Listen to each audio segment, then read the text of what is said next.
Look at this beautiful North African country. It would be a shame if it fell into a civil war. Oh my god!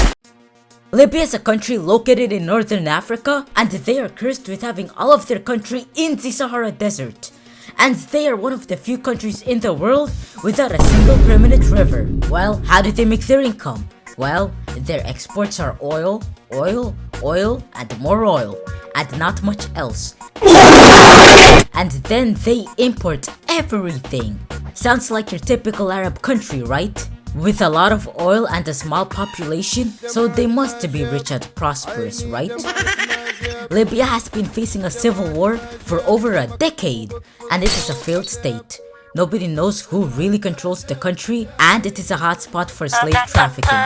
And the economy has fallen by half in 10 years. And in 2020, about 1 million people were in poverty, though that has decreased. But how did Libya get like this? From being an Ottoman rule, to Italian, to a monarchy under Idris, to Gaddafi, to this.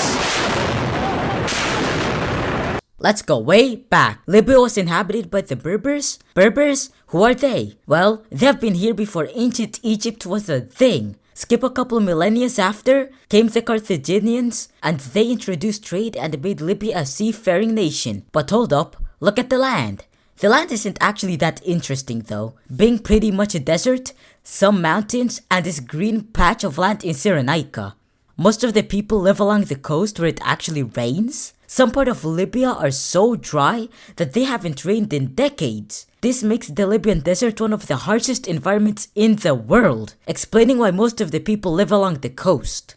The Carthaginians got conquered by the Romans. What did the Romans do? They forced 3 Libyan provinces into one, and they are Cyrenaica, Tripolitania, and Fezzan. They never fought though, apart from a few skirmishes. The Romans built architecture, buildings, and trading posts. The Romans mainly wanted Libya for its strategic position between the Strait of Gibraltar and Crete. The Romans collapsed in 2. The Vandals tried to invade, but Byzantine defeated them. Arabs invade Libya, introducing the region to Islam and converting them. The Ottomans came. What did the Ottomans do? Not much. And then the Ottomans lost World War I and it got annexed by Italy. After World War I, Italy beat the Ottomans in Libya and they were annexed into Italy proper in 1921. But the locals were not supportive though, and they revolted. They lost, World War II comes around, Italy lost, and then the Allies gave independence to Libya.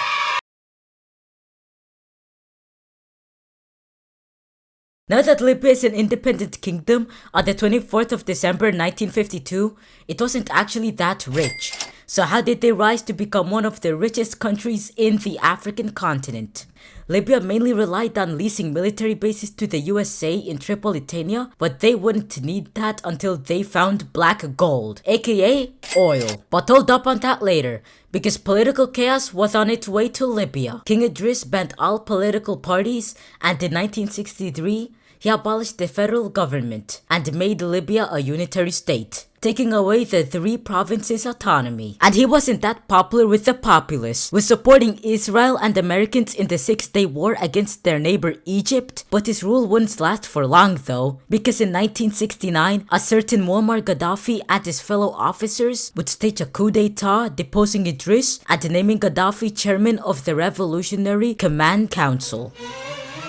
Under Gaddafi, he proclaimed the Libyan Arab Republic. Then he expelled all Italians and seized and cancelled the debts of Libyan Jews as an act of revenge. He outlined 5 of the continuation of the revolution. Number 1 was to abrogate all laws and replace them with new ones, while Islamic laws would still hold people to account. Second, he would purge the country of all counter-revolutionaries. Thirdly, the freedom for the people, announcing a desire to aid the majority of people and even hand out guns to allied civilian militia and revolutionize the whole populace. Fourthly, the destruction of bureaucracy. And fifthly, a desired cultural revolution. What? A cultural revolution? There was another cultural revolution at this time over in China that he might have taken a small inspiration off of, albeit in a more pan-Arabist and Islamic way than a Marxist one. And the fact was, none of his generals knew about this, and he was going to announce his resignation at a massive public gathering. but he totally did a 360 Ono reverse card on that one, and he solidified his power in a speech. In the September of 1974, he greatly reduced the powers of the committees, replacing them with a cult of personality, and joining a political union with Egypt and Syria, calling it the Federation of Arab Republics. 2 years before that, in 1972, as well as flexing his power by leading the US oil embargo. And Libya got the nickname of the Titan of Africa. And he started a 5-year plan and published a green book influenced by the Little Red Book of Mao Zedong. And he also made the flag green and renamed the country to the Socialist People's Libyan Arab Jamahiriya. At this time, relations broke with Egypt because of them sticking with Israel, which gave Gaddafi a justification to go all in, and started by reiterating loyalty to socialism and Islam. He promised not to rule the government and instead said he was the leader of the revolution instead of Libya, and saying he was leading the Revolutionary Council, where all the power was actually held. This move was instead to lessen the authority on Libya's economy and denouncing capitalism and shifting Libya's economy towards an economy like the one in Tito's Yugoslavia. At this time, Libya experienced a lot of economic reforms. It was dominated by private companies in all sectors, except the oil production, banking, and insurance sectors of the economy. But according to Gaddafi's Green Book, private retail trade, rent, and wages were a form of exploitation that should be abolished. So to promote this, he only allowed a person to own one rental. And a lot of Libyan workers took a large portion of Libyan companies, turning them into state-owned enterprises. Access to individual bank accounts were restricted, and due to lack of economic autonomy, a lot of educated Libyans left. About 50 to 100,000 Libyans went abroad, and Libya suffered a major loss of managerial and technical expertise. But this didn't really matter when they made all their money off of petroleum. Hold on about the petroleum part. Libya went from depending on international aid and US military rent money to being an oil-rich North African nation. He cut close ties that the monarchy had with the US and UK and started having assertive policies which led to higher oil prices worldwide, with the Libyan government taking 51% of profits in all oil production and sometimes just straight up nationalized them. With this new oil, it made up about 80% of the economy. With this money, he made universal education free. One of his major goals was to use this economic prosperity to unite over 140 tribes that Libya had. And he also kicked out the British and American military bases and made allies with the Maghreb countries, the Soviet Union, China, and the Latin American countries, which made Europe and the West very uncomfortable. And this oil money was nothing to be laughed at. They started the infamous man-made river. You might have heard of that one. It had a total length of 1,600 kilometers, and it propelled agricultural revolution, which was propelled so much that Libya started exporting agricultural goods to their neighbors. Libya became a highly developed country. GDP per capita rose to about $12,000 or about $44,000 in today's money. It was richer than the United States and the European Union for a period of 16 years. But there was something else brewing. Libya was also funding Islamic terrorism around the world, like the Palestinian Liberation Front, but don't think he liked the zone wars, because there was a dispute between Libya and Chad over the Aouzou Strip. So in 1983, Libyan forces marched into Aouzou, capturing the strip of desert, not recognizing the Chadian president, supporting the transitional government, trying to militarily overthrow the Chadian government, and they effectively controlled the northern part of the country. They tried advancing south, but that was foiled by France's air support, and it didn't really help that basically nobody lived there. Then the transitional government betrayed Gaddafi, and they started crossing the 16th parallel and started liberating northern Chad and started their way to capturing Aouzou, the main political and economic center in the strip. The Chadians didn't have equipment to defeat the well-equipped Libyan army, so they used convertible Toyotas instead, hence the name, the Toyota War. And they actually beat the Libyans back to the border. And this was an absolute headline, with the Americans having a field day at the box office. but the Americans would get a taste of their karma when a Somali militia beat them out of the country in 1994. Gaddafi returned the Auzu Strip back to Chad, calling it his gift to Africa. Okay, but what about his other international terrorism shenanigans? He would assassinate his critics abroad, and he liked to do a bit of trolling. He bombed a strip club in Berlin. In retaliation, Ronald Reagan sent 2 bombers to hopefully kill the mad dog of the Middle East, as Reagan branded him. But that only ended up with a couple of Libyan casualties. Now remember, Gaddafi, Libyan civilians. Gaddafi, Libyan civilians. Gaddafi, Libyan civilians. In the 21st century, Gaddafi was an advocate for African unity. In the 20th century, he donated and developed many projects across Africa, from mosques to hospitals, highways in Niger, universities in Mauritania, to hotels in the Gambia. Libya had invested about $2 billion around Africa, and they had a lot of friends because of it. Back home in Libya, the economy was actually good. The economy has had a deflation of about 9% a year for the past decade, and it helped that the United Nations lifted sanctions against Libya. But for the past year, the economy declined by 12%. Though money supply increased by 9%, the main reason behind the decline was an appreciation of the special exchange rate, public enterprises being exempt from all taxes and custom duties, and trade liberalization. And imports made up about 24% of the CPI, aka the Consumer Price Index. But enough about the nerdy economics part. Let's get to the boom booms and the political chaos. So back to the Western propaganda. The CNN and Fox News, aka meatwriters of a certain 2016 US presidential candidate, but I like having a YouTube channel, so no callouts.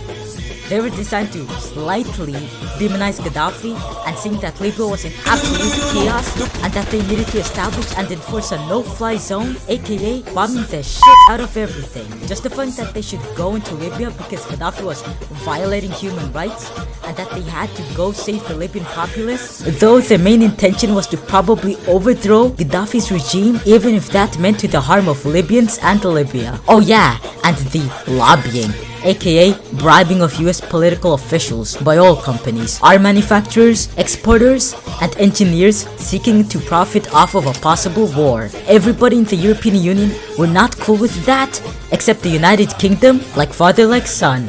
Everybody else in NATO did not want to get involved in Libya anyway. But what was actually in Libya?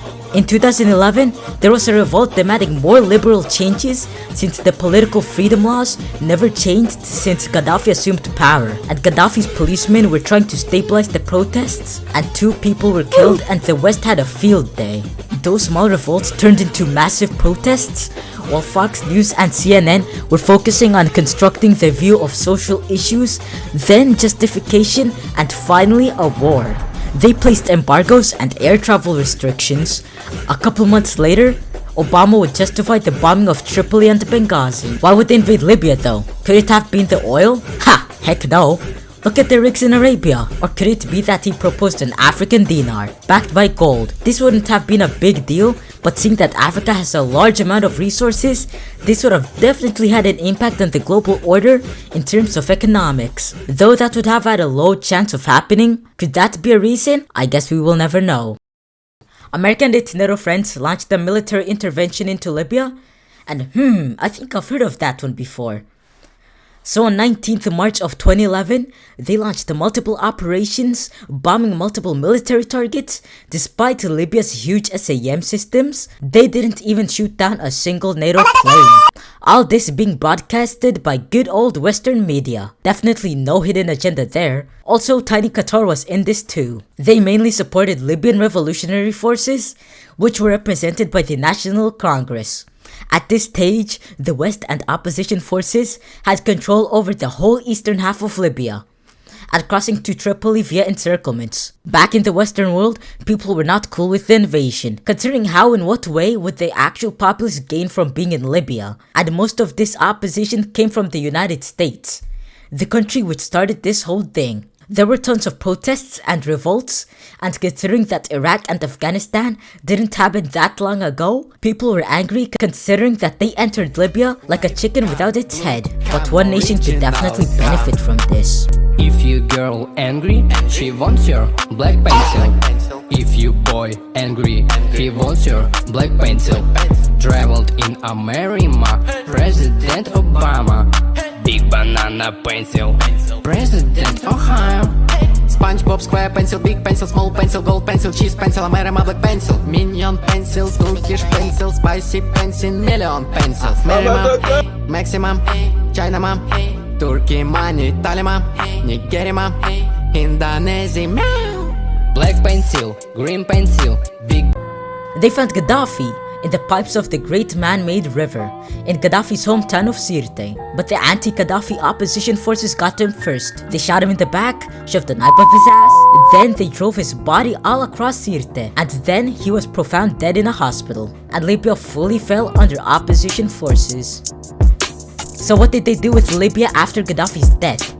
They set up a new government called the National Transitional Council. That's probably the most pick-me name ever had for a government in history. Meanwhile, the West were too busy putting their companies in Libya to exploit the oil and to sell back home for cheap. Libya is now a poster child of a failed state, the type of poster on the back of the milk your dad left with. Its economy is in shambles, and Libya effectively just doesn't have an effective government ruling the country.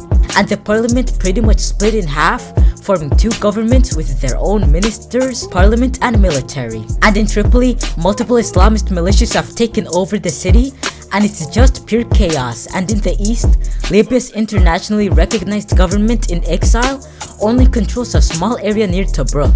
The south of the country is a haven for terrorists, and the north became a hub for slave trafficking. Egypt, Algeria, and Tunisia closed their borders to Libya to prevent a spillover like in Niger and Chad. And with Libya being on the news daily for widespread rapes, assassinations, and tortures, to complete the picture that Libya was a failed state to the bone. The biggest crime of Gaddafi in NATO's eyes was that Gaddafi put Libya's interests over Western ones. No way. And Obama confiscated $30 billion of IMF loans to Gaddafi for the purposes to set up an IMF Africa and an Africa Central Bank. Now, thanks to NATO's intervention, Libya's healthcare system is on the verge of collapse, and in eastern Libya, its higher education systems are about to crumble, and Gaddafi also promoted women's rights, and the current regime is trying to go full Taliban. So it's quite ironic that America, probably one of the world's largest human rights abusers domestically in the world, went to invade Libya to spread democracy. And now Libya has been left on its own devices, since the country is too unstable to extract oil from, without your wells being blown to bits. And look at Libya now, a failed state with a grim future, and it's going to be like that. Libya's future will probably be long and hard.